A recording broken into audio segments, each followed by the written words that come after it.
This podcast is brought to you by the following sponsors. Your San Diego County Toyota dealers. We've got what it takes. Fix Auto. Corky's Pest Control. And Lolita's Family of Restaurants. Hey sports fans, Christian Pedersen, the man of the hour, Tom Atwell. This guy has had a tough job today because these have come out. The brackets. As part of the selection committee, he had the unenviable task of figuring out who are the big boys. This is an open division, folks. This is the best of the best in one of the best cities on the planet that plays water polo.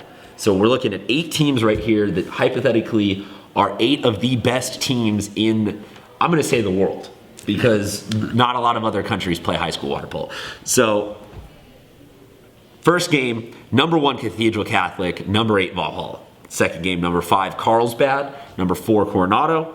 Then we've got the rivalry of rivalries, and neither of us are biased about that. It's just a fact.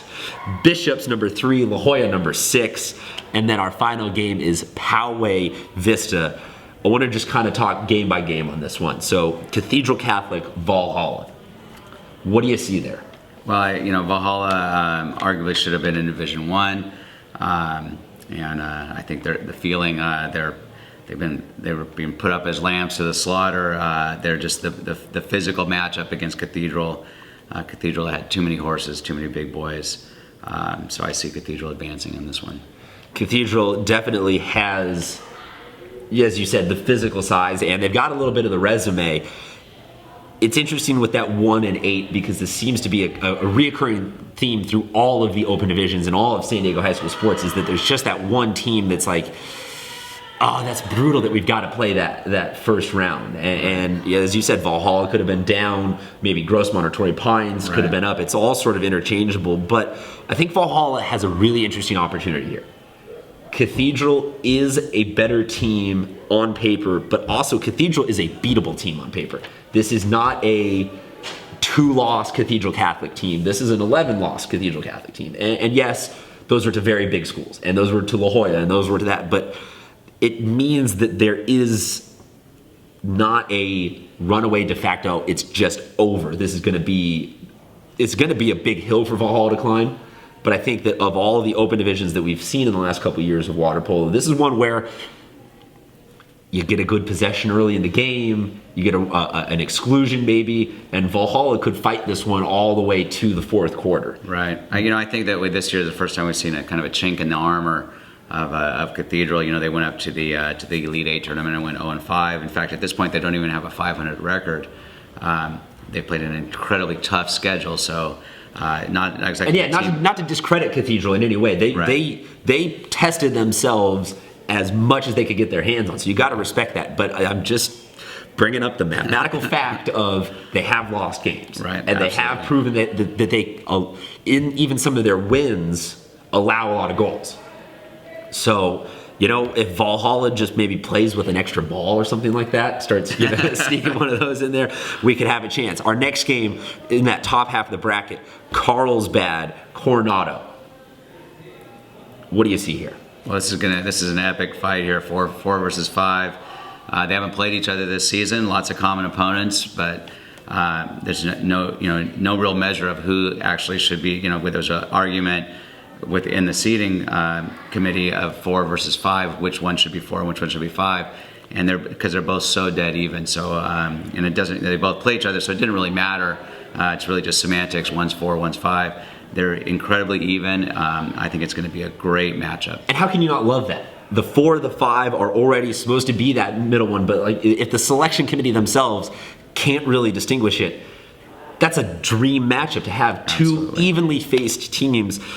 Both of these teams had incredibly successful seasons, but split a couple of key sets of games with teams. So this is yet another matchup where it could go either way. And this one, of all of the ones here in the first round, might be the most indistinguishable of all of them, because no one really blew either of each other out. No one blew common opponents out. Should be a great game.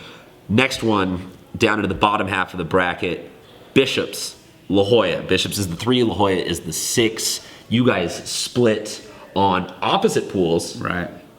You guys won at home. Bishops won at home. Try to remove a little bit of it. We'll remove a little bit of the bias here for a second. You got a rivalry game in the playoffs.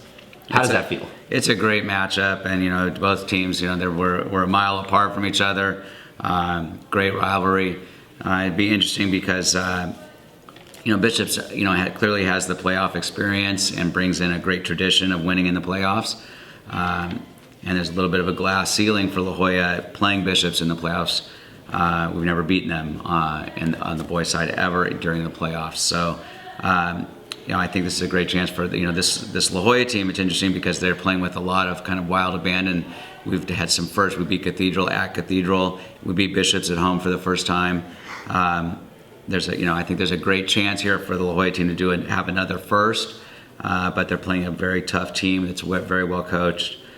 So it's just it's going to be a battle. It's sort of a double-edged sword because you'd love to get that matchup and be like, oh, we're going to win one in the playoffs, then we'll worry about Bishops later. But at the same time, you're like, let's go. Let's do this. Let's keep the momentum rolling. And for Bishops, this is equally as exciting because they lost to you guys for the first time at your own pool this year and now won a chance to stick it back to you in your own pool. So if you're going to go to one game out of all four of these brackets, it is going to be Wednesday, November 9th at 6:30 p.m. Get there at about 2. We can start tailgating together. But yeah, another exciting game. Last one, Poway Vista. Now, I think this one is the most intriguing out of all of them because Poway all season long just up there at number 1 through 3 kind of in the power rankings on the CIF site, dropped down to 7 in the playoff bracket. Some questions as to whether or not they legitimately are an open division caliber team, but the mathematics, you couldn't deny them all the way down to the D1. So is Poway the real deal? Well, it's this is gonna be a real test of what the legitimacy kind of the power rankings, because if we left them at number 1 and kept things the way they were, they'd have a very tough matchup either way in the first round of the Open Division. So they couldn't avoid the tough matchup. So here it's going to be a real test. Vista has been tested and tested and tested. They've beaten La Jolla twice. They beat Bishops. They just had a very tough, close game with Cathedral this past Friday. They've traveled, played games against the top teams around the state of California. So this is a Vista team that's so tested and ready for the playoffs. And then Poway, we just don't know. They have a great record, lots and lots of wins, a high power ranking. We'll see if that really means something come this first round game. That one could be a very interesting. I don't want to say that one game shifts everything in the entire power dynamic in San Diego County, but that could be an interesting little peek into a new powerhouse. If Poway can win an open division game, it doesn't have to be an open division title, but if they win a game, it kind of legitimizes their approach to the season. And it could be an interesting little, hey, you don't have to necessarily pair off against other open division teams all season long to still be considered a top team in the county. So very interesting stuff. The way this one's going to play out, Wednesday, November 9th is first round, then November 15th, that next Tuesday is the second round, and then the finals will be Saturday, November 19th. All of this being played at the Coggin Pool at La Jolla. That's the open division bracket. This is going to be, you have to watch this. This is great water polo. Every game's going to be close. Every game's going to be packed, so be sure to check it out. Coach, thank you very much for sitting down with us for a few minutes. Thank you. And you guys, we will see you at a pool.